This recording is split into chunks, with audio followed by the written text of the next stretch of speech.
ঐতিহাসিক চিঠি প্রধান শিক্ষকের কাছে লিখেছেন আব্রাহাম লিঙ্কন।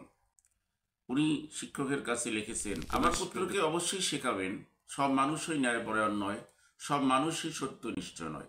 তাকে এও শেখাবেন প্রত্যেক বদমাইশের মাঝেও একজন বীর থাকতে পারে, প্রত্যেক স্বার্থপর রাজনীতিকের মাঝেও একজন নিঃস্বার্থ নেতা থাকে।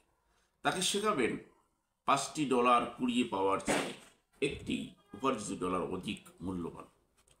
এও তাকে শেখাবেন কিভাবে পরাজয়কে মেনে নিতে হয় এবং কিভাবে বিজয় উল্লাস উপভোগ করতে হয়। হিংসা থেকে দূরে থাকার শিক্ষাও তাকে দিবেন। যদি পারেন নীরব হাসির গোপন সৌন্দর্য তাকে শেখাবেন। সেজন্য আগে ভাগেই একথা বুঝতে শেখে যারা পীড়নকারী তাদের কিভাবে সহজে কাবু করা যায়। বইয়ের মাঝে কি রহস্য লুকিয়ে আছে তাও তাকে বুঝতে শেখাবে। মাননীয় মহাশয়, আমার পুত্রকে শেখাবেন বিদ্যালয়ে নকল করার চেয়ে অকৃতকার্য হওয়া অনেক বেশি সম্মানজনক।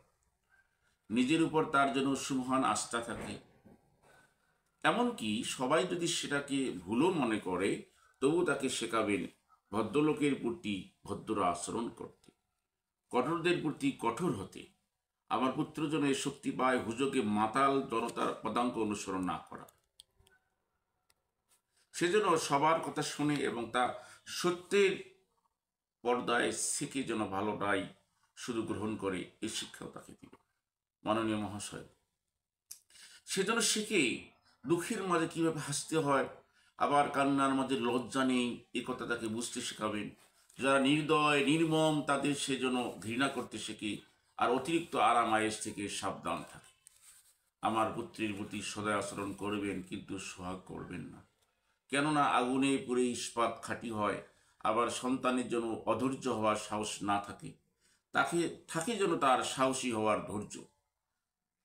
তাকে এই শিক্ষাও দিবেন নিজের প্রতি তার জন্য সুমহান আস্থা থাকে, আর তখনই তার সুমহান আস্থা থাকবে মানব জাতির প্রতি। এটি আব্রাহাম লিঙ্কন, আপনার বিশ্বস্ত।